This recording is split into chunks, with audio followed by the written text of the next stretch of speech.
위기의 시대에 우리는 살고 있습니다. 위기를 다양하게 설명해 볼 수 있겠지만 오늘 저는 이 시대에 대한 위기를 혼탁하고 다양한 선택을 위기의 상황으로 한번 설정해 보았습니다. 혼란하다는 이유는 기준이 모호하다는 것입니다. 선택할 것이 너무나 많아졌습니다. 선택이 많아졌기 때문에 선택이 어려워진 시대에 살고 있습니다. 자유가 있습니다. 예전에 비하면 참 우리가 자유롭게 살아가고 있습니다. 그런데 우리는 진정한 자유를 또한 찾고 있고 꿈꾸고 있습니다.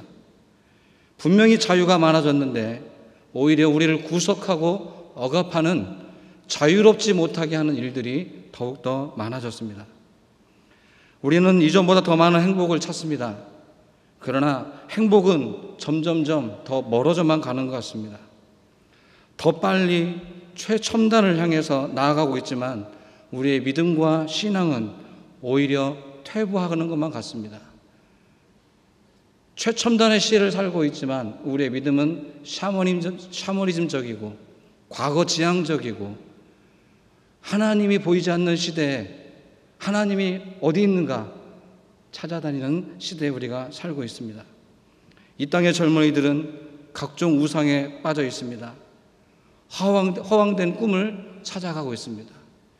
이루지 못할 꿈을 향해 마치 그것이 장차 나에게 올 것인 양 착각하며 따라가고 있습니다. 오늘날 신에 대한 개념이 크게 보면 두 가지 내지는 세 가지로 정리해 볼 수 있다고 어느 학자가 써놨습니다. 그 첫 번째가 범신론이고 두 번째가 무신론입니다. 범신론은 신이 있다고 주장하는 가설이고요. 무신론은 아시는 것처럼 신이 없다고 전제하는 것입니다.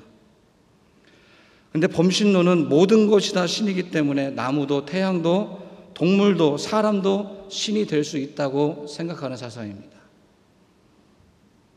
신은 지금도 계속 만들어지고 있고 누구든지 신을 선택할 수 있고 할 수만 있다면 나 자신도 신이 될 수도 있다. 이렇게 생각하는 게 범신론이라고 할 수 있습니다. 마치 백화점에서 물건을 고르듯이 자기 마음에 드는 신을 자기가 취사 선택하는 것입니다. 두 번째 무신론은 두말할 것 없이 신이 없다는 것이죠. 왜 그렇습니까? 과학이 발전하고 모든 것이 증명되는 이 시대에 보이지 않는 영적인 또 천상의 존재인 이 신을 무엇으로 증명할 수 있는가? 증명되지 않기 때문에 신은 없다라고 생각하는 것입니다. 오늘날에 와서는 이 범신론과 무신론을 넘어서서 무형의 신들이 있습니다. 인간의 이성이 그 자리에 올라가서 영적인 무한한 것은 있지 않지만 이성을 지극히 강조하여서 이성을 신의 자리까지 올려놓으며 마치 신적인 판단, 모든 것을 이성으로 판단할 수 있을 것처럼 규명할 수 있을 것처럼 이렇게 생각하는 것입니다. 신기한 것은 신의 개념이 이렇게 계속 바뀌어 왔다는 것입니다. 전적인 신을 믿는 그 신앙에서 범신, 무신, 이성, 감성, 또 제가 결론을 말하겠지만 이 관계까지 신의 영역이 계속해서 바뀌어 가고 있습니다. 오늘 이 본문을 읽었던 본문은 여러분 잘 아시는 것처럼 10계명에서 1계명부터 4계명까지의 내용을 제가 읽었습니다. 그러면 어떻게 설교가 진행될지 대충 아시겠죠? 하나님을 섬겨야 된다. 그런데 우리가 믿고 있는 그 하나님이 누구냐? 그러면 구약에서 왜 우상을 멀리하라고 했는가? 무엇이 우상인가? 구약시대에 규명했던 그 우상이 오늘날에도 우상인가? 조금 제가 그렇게 조금 다른 견해로 오늘 말씀을 준비해 보았습니다. 우상이라고 하는 것은 무엇입니까? 모양이나 형상을 뜻하는 것입니다. 이 말은 이미지만 있고 빈 것이다, 헛된 것이라는 의미입니다. 때로는 이 우상이라는 단어가 철학적인 단어입니다. 잘못된 견해, 오류라는 말을 쓰기도 합니다. 이 우상을 영어로 하면 무슨 단어인지 혹시 아세요? 말하고 나면 싱거울 겁니다. 너무나 잘하는 단어여서요. 우상이라는 단어를 영어로 하면 아이돌이라고 합니다. 아이돌. 이 철학적인 아이돌이라는 단어가 우리나라에 들어와서 1990년대 중후반에부터 이 철학적인 단어가 아이들 그룹 이름으로 바뀌어졌습니다. 1992년 서태지와 아이들이 태동했고, 그 다음에 H.O.T, 그 다음에 잭스키스, 이게 90년대 중반에 나왔던 그룹인데요. 1996년도에 2인조 그룹이 나왔는데 그 그룹의 이름이 아이돌이었습니다. 근데 그 그룹의 특징은 뭐냐면 10대 청소년들이었어요. 딱 1년만 활동하고 들어갔는데, 그때로부터 시작해서 아이들은, 청소년들은 어떤 그룹을 향해서 우상처럼, 그리고 그 하나의 그 그룹만이 아니라 모든 댄스나 이런 그룹들을 볼 때 아이돌 그룹이라는 이름으로 바꿔서 부르고 있습니다. 아이돌 그룹. 청년들은 왜 그 아이돌 그룹을 부르고 열광합니까? 철저하게 기획되고 준비되어지고 보여지는, 아이들이 가장 좋아할 만한 외모와 가장 좋아하는 율동과 가장 좋아하는 선율로 무장해서 대중 앞에 서는 것입니다. 화려한 조명과 무대, 음악, 밴드 이런 걸 통해서 청소년들의 눈을 현혹시키고, 이 사람들을 따라가면 내가 만족하지 못했던 것들을 대리 만족할 수 있구나 하고 무방비적으로 청소년들이 그 그룹들을 쫓아가는 것입니다. 요즘도 문제가 되고 있는 게 무엇입니까? 지난주에 매스컴 통해서 보셨지만 그 일대 아이돌 그룹 중에 한 멤버, 그 그룹 중에 계속 마약을 하고, 아이돌 그룹에 속해 있는 그 친구들마저도 허상을 쫓다가 그것이 자괴감에 빠지고 자기의 내면에 이르지 못하는 욕망만 불같도록 일어나는 것들에 대해서 허무함을 느껴서 그걸 채우지 못해서 마약과 잘못된 선택을 하는 경우가 지금도 있습니다. 이와 같이 아이돌, 우상은 헛된 것입니다. 철저히 기획되고 준비되어 있지만, 사람을 잘 따르도록 만들어진 조작된 것이지만, 그리고 많은 사람들이 지금도 그것에 따라가고 있지만, 이것은 잘못된 헛된 것이었습니다. 우상숭배, 무엇이 우상숭배입니까? 우리가 흔히들 생각하는 우상숭배는 이것입니다. 제사, 단군상, 부처상 등을 떠올릴 것입니다. 그래서 우상을 숭배하면 안 된다. 그래서 극단적인 보수주의 쪽에서는 단군상의 목을 댕강 잘라버립니다. 부처상에다가 라카치를 합니다. 사찰에 가서 예수천당 불신지옥을 씁니다. 붉은 십자가로 낙서를 합니다. 나무를 파냅니다. 마치 그렇게 하는 것이 우상을 숭배하는 그들을 저주하고 나의 바른 신앙을 정립하는 것으로 생각하는 것입니다. 그거에 대한 근거가 어디 있습니까? 바로 오늘의 본문입니다. 어떤 형상도 만들지 말라. 망령때 일컫지 말라. 나만이 너를 인도한 하나님이다.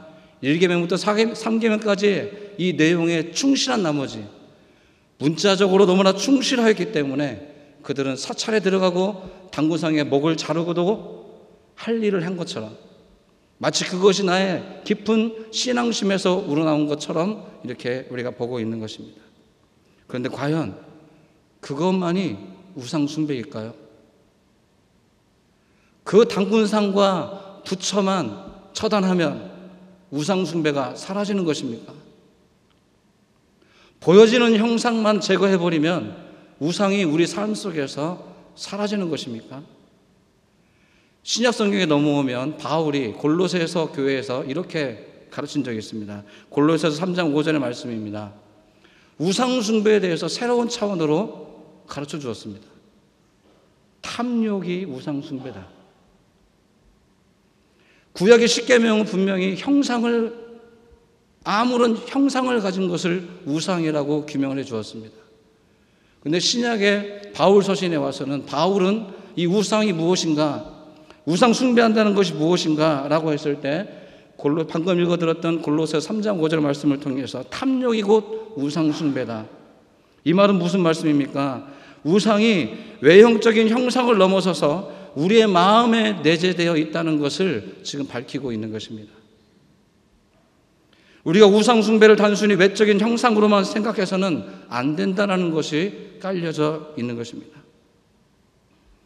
사도행전 17장에도 보면 바울은 아테네라는 곳에 갔는데 이름 없는 신에, 가상의 신에게 예배하는 사람들까지 보았습니다.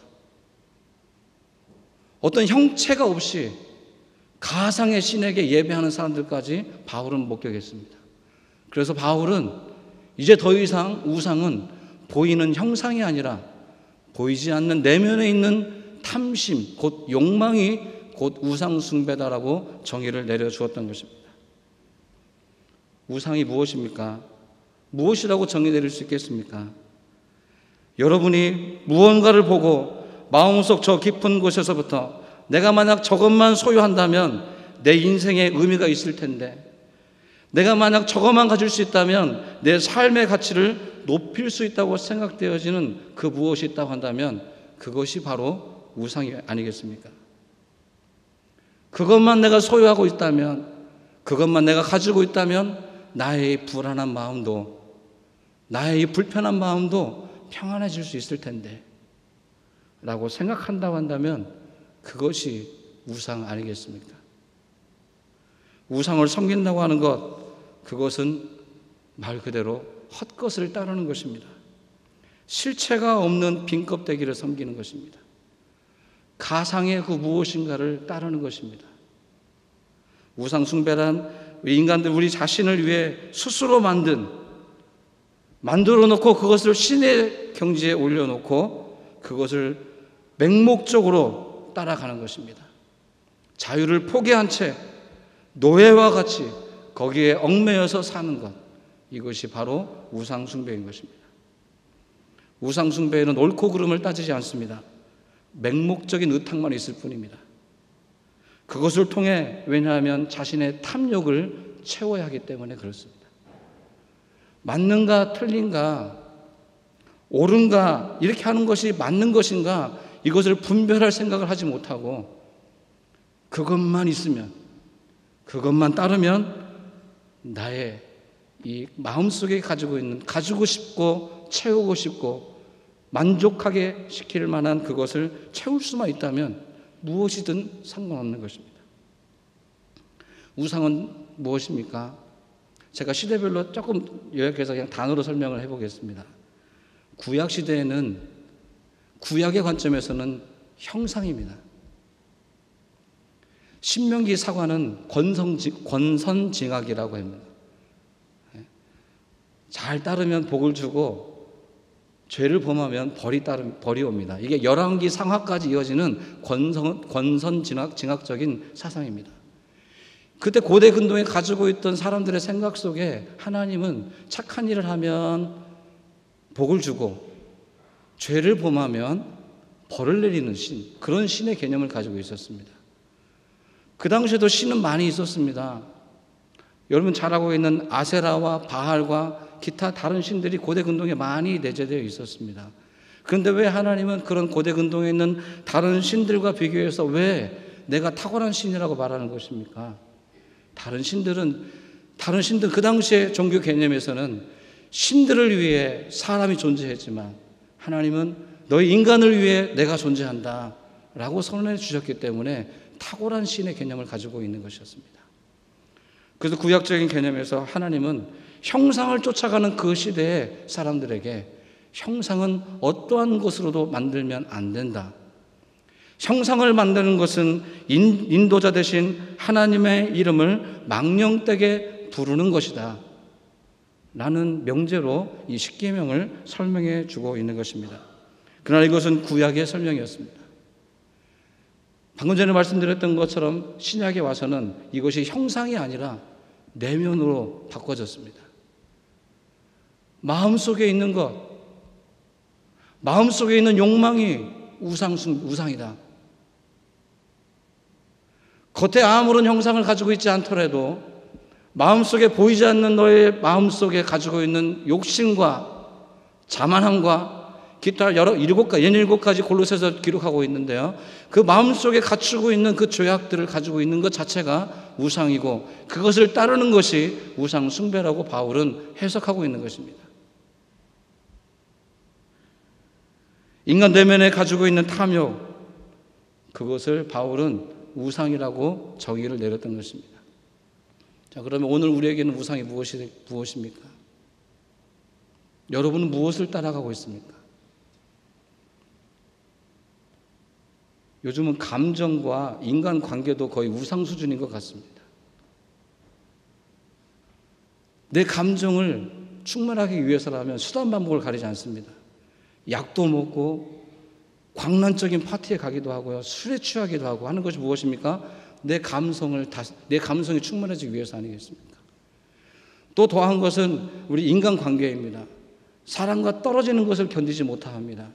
다른 사람과 관계 속에서 좋은 관계를 맺기를 원하고 조금만 눈치만 이상한 눈치를 줘도 견디지를 못합니다.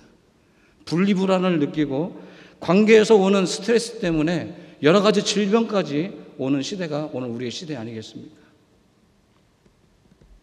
내 감성의 충만을 추구하는 것, 아니면 극도로 객관적이고 상식적인 차원을 넘어서서 병적으로 사람을 쫓아다니고 사람의 인기를 구하고 있다고 한다면 그것이 곧 오늘의 우상 아니겠습니까?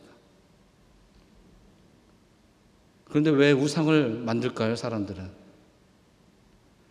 왜 모든 시대에는 우상을 만들어 놓았을까요? 인간이 불완전하기 때문에 그렇습니다. 우리는 완전한 존재가 아닙니다. 불완전하기 때문에 우리는 불안합니다. 안식이 없습니다. 편안함이 없습니다. 잠깐은 누릴 수 있지만 이 평안과 안식과 이 평안을 소유할 수가 없습니다.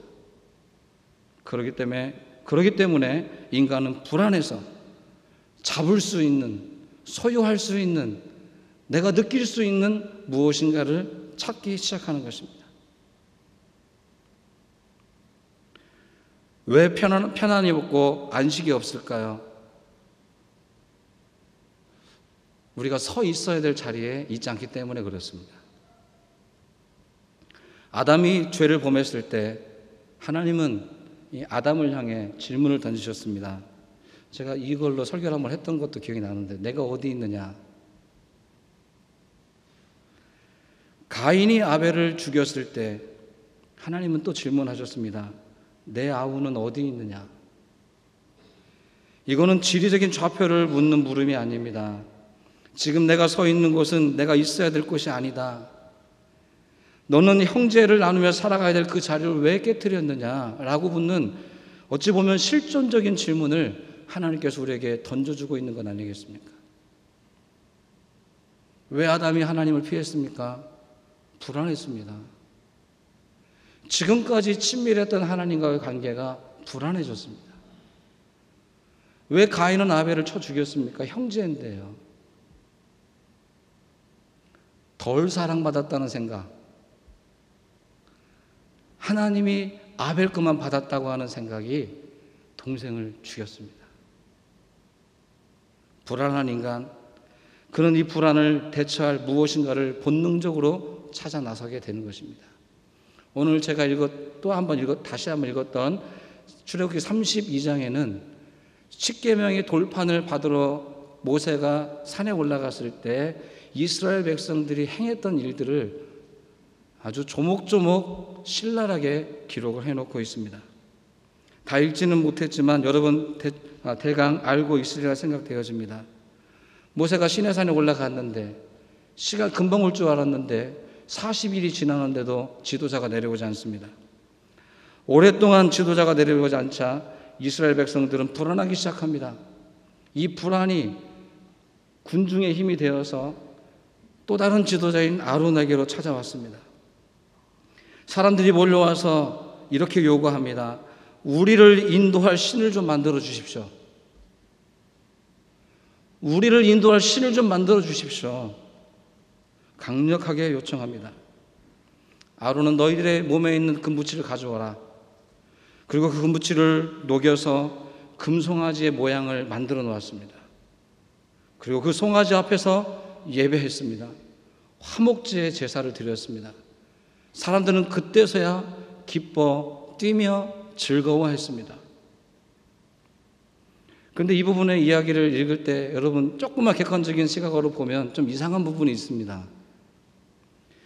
모세가 안 보이는데 왜 백성들은 지도자를 요구하지 않고 신을 요구했을까?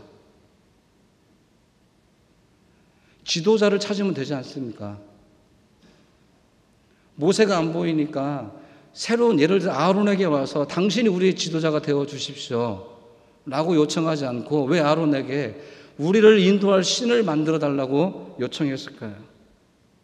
그 요청이 이상했습니다. 백성들은 지금 지도자를 찾는 것이 아니라 어떤 영적인 힘이 있는 신적인 존재를 찾고 있었습니다. 이유는 단 하나였을 것입니다. 지금까지 그 당시의 사람들은 지도자를 통해서 신을 바라봤던 것입니다. 반드시 매개체가 있어야 신을 느낄 수가 있었습니다. 무지한 백성들은 지도자가 연출하는 그 신을 따랐습니다. 예를 들어서 이런 것이겠죠. 지도자가 오늘 우리가 믿는 신이 화가 났다, 너무너무나 화가 나 있다 라고 선언하면 백성들은 울면서 사죄하는 것입니다. 왜냐하면 그 지도자가 그 신이 화났다고 하니까. 그런데 이 내용은 여러분 영화를 혹시 잘 보시는 분들은 고대 영화들을 보면 이런 패턴의 영화들이 참 많이 있습니다. 그래서 신을 매기로 해서 한 중재자가 오늘은 하나님이 기뻐하신다라고 하면, 선언하면 고대 사람들은 그걸 통해서 막 기뻐합니다. 그러다가 어느 순간 하나님이 오늘은 우리 신이 화가 났다, 조금 무엇인가 문제가 있다라고 선언하면 그 문제를 풀기 위해서 제물을 갖다 바치기도 하고 춤을 추기도 하고 그래서 그 매개물로 인해서 그 신을 기쁘게 하려고 하는 것입니다. 그 당시 문화가 그랬습니다. 그 당시 문화가요. 그래서 이스라엘 백성들은 사람이 아니라 신을 만들어 달라고 요청했던 것입니다.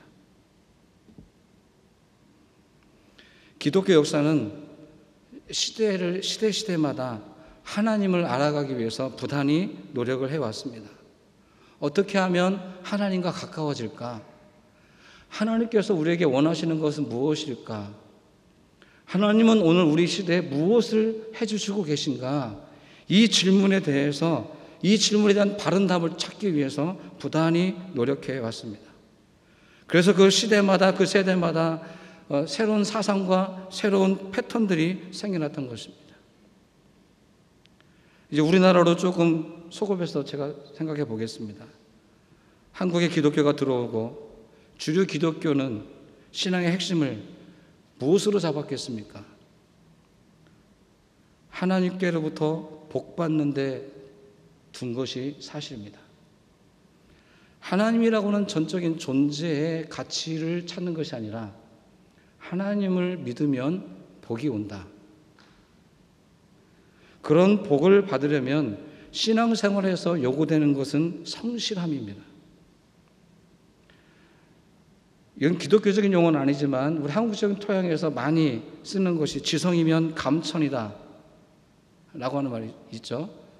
열심히 간절하게 빌면 하늘이 움직여서 내 뜻이 이루어진다 라고 하는 이런 사상들이 기독교 안에도 들어오게 되었습니다. 그러니까 이렇게 생각을 하게 되면 하나님께는 공을 들여야 한다는 생각이, 공로사상이 들어오게 되는 것입니다.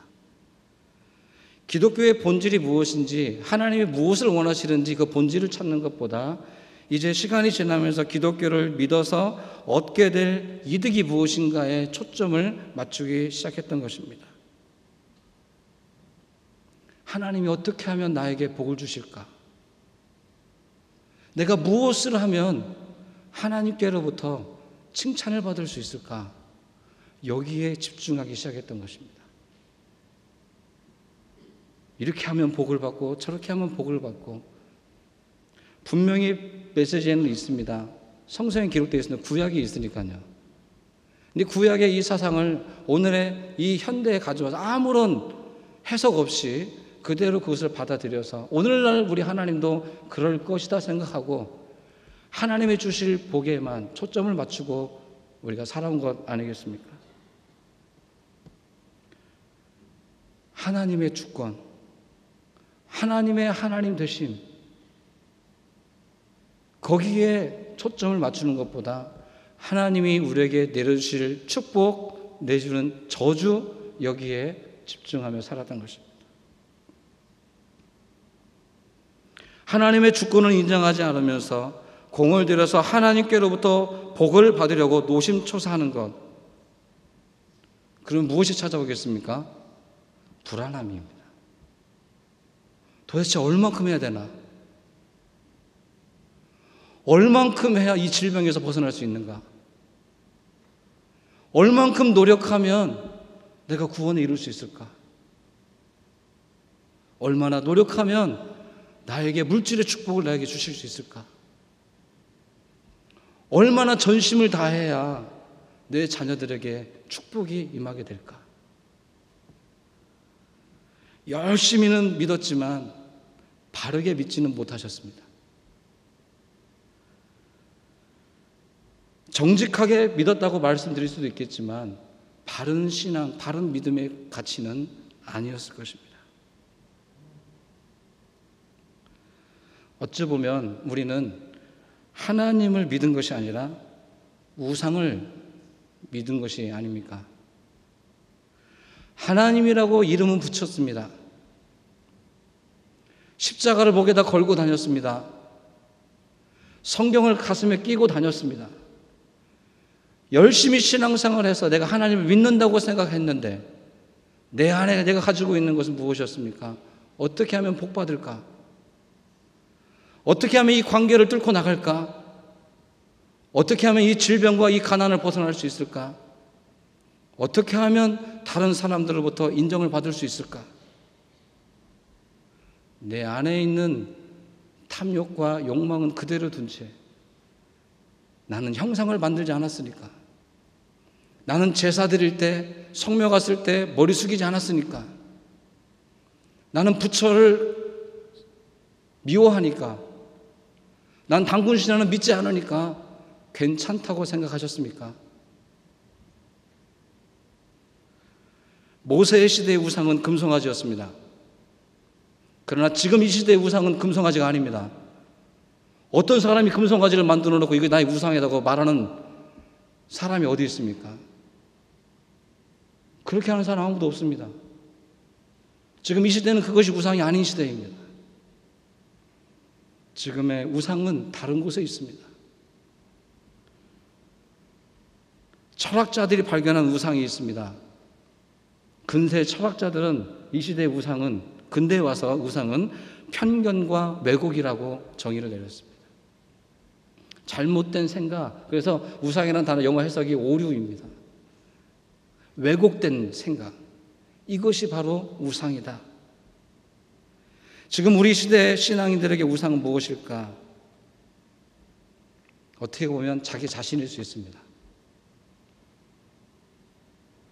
하나님과 분리된 줄도 모르고 자기 마음에 맞는 대로, 내가 마음이 이끄는 대로 사는 삶이 우상 아니겠습니까?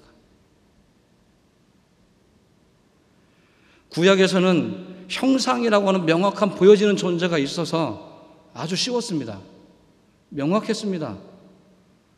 금송아지를 만들어 놓으면 이 사람 우상 숭배하는구나 알 수 있었습니다. 자녀를 죽여서 몰래기가 바치면 이 사람 아말렉 신을 섬기고 있구나 알 수 있었습니다. 그런데 지금 우리는 형상을 마음에 감추고 살고 있습니다. 마음속에 무엇이 들었는지를 알아낼 수가 없습니다. 너무도 잘 감추는 시대에 우리가 살고 있습니다. 분명히 손에는 십자가와 성경을 들고 있지만 그 마음속에는 어떤 욕망과 어떤 탐욕을 가지고 있는지 볼 수가 없습니다. 편견과 왜곡된 정보로 인해 바른 것이 무엇인지조차 구분하기가 쉽지 않아졌습니다. 분명히 선택하는 길들은 많이 열려 있는데, 교단도 많이 있고 교회도 많이 있는데 어느 교회를 가야 우리에게 진리를 깨닫게 하는지, 마치 홍수 속에서 마실 물이 없어서 허덕이는 것과 같이 많은 것들 속에서 진짜가 무엇인지를 찾지 못하는 시대에 우리가 살고 있습니다. 제가 좀 도발적인 질문을 여러분께 드려보겠습니다. 여러분이 지금 찾고 구하고 있는 그 하나님이 진짜 하나님인가? 주여 주여 하고 부르짖으면서 기도하셨던, 그렇게 밤이 맞도록 이슬이 맞도록 전심을 다해서 기도하셔 불렸던 그 하나님의 이름이 정말 성경이 가르치고 성경에 드러나 있는 그 하나님이 맞습니까? 내가 찾는 하나님. 이거에 재미있는 예화도 몇 가지 있는데 제가 예화는 생략하라 하겠습니다. 하나님 나를 좀 살려주십시오. 이게 예화에 나온 이야기인데요. 손을 좀 놔라. 거기 다른 신 없습니까? 마치 하나님의 이름은 부르고 있지만 또 다른 신을 내가 찾고 있는, 나에게 도움이 되는, 나에게 효과적이고 나에게 실용적인 답을 줄 수 있는 그 무엇을 하나님의 이름으로 찾았다면 그것은 우상일 수 있습니다.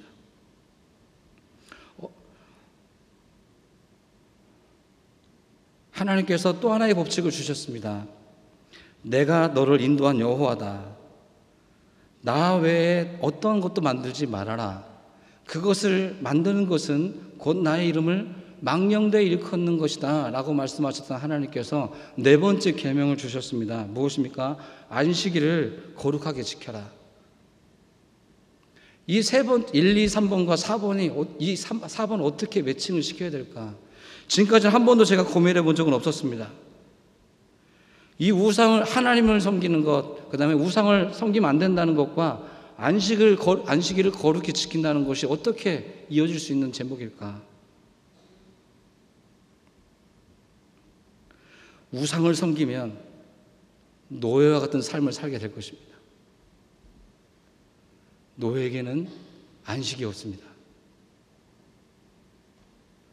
안식일을 거룩하게 지킨다고 하는 것, 남종이나 여종이나 자유인이나 종이나 안식을 거룩하게 지킬 수 있다는 것은 나를 억압하고 나를 얽어매고 있는 그 무엇으로부터 자유로워지는, 우리를 인도하시는 진짜 하나님을 따를 때 안식일을 지킬 수 있습니다.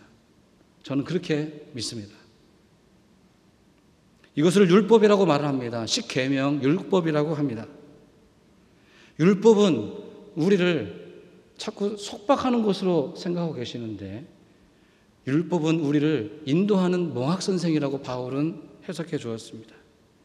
율법은 우리를 얽어매려고 하는 것이 아니라 자유로운 삶을 살아가게 하기 위한 하나님이 친히 돌판에 써주신 사랑의 언약인 것입니다.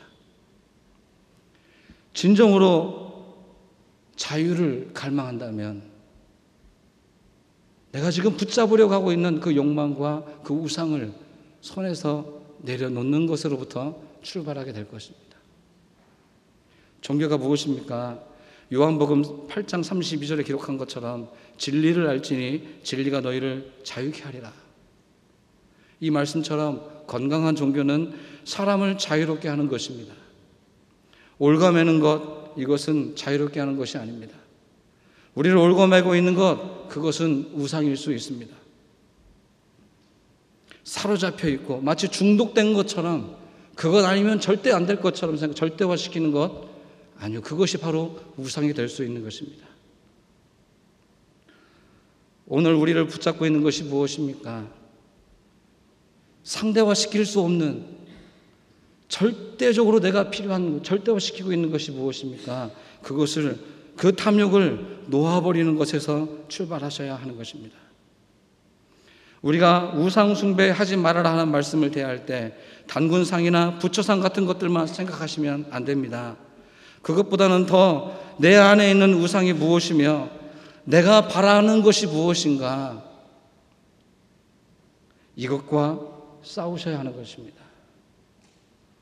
구약시대는 보이는 것과 싸우라고 선언하셨다고 한다면, 이제 오늘 우리가 사는 이 시대는 보이지 않는 것과 싸우셔야 됩니다. 구약시대는 하나님도 보이셨습니다. 구름기둥과 불기둥으로 보여주셨습니다. 만나와 외출하기를 보여주셨습니다. 그래서 내가 너를 인도한 신이라고, 하나님이라고 말씀할 수 있었습니다. 그때는 하나님도 보이고 우상도 보이던 시대였습니다. 그러나 지금은 보이지 않는 시대입니다. 우상도 보이지 않는 곳에 위치하고 있고 하나님도 보이지 않습니다. 보이지 않는다고 없는 것입니까? 아니요, 진리는 살아 있습니다. 구약에는 보이는 형상으로 살아계셨다고 한다면 오늘날 우리 시대는 우리의 올바른 가치관, 올바른 신념 속에 우리 하나님은 살아계신다고 생각합니다. 우상은 제가 계속 말씀드리는 것처럼 빈 것, 헛된 것, 껍데기입니다. 그것에 의존하지 말고 우리의 신념과 가치관을 참되고 바른 정직한 우리 하나님께 의지할 수 있게 되기를 소망합니다.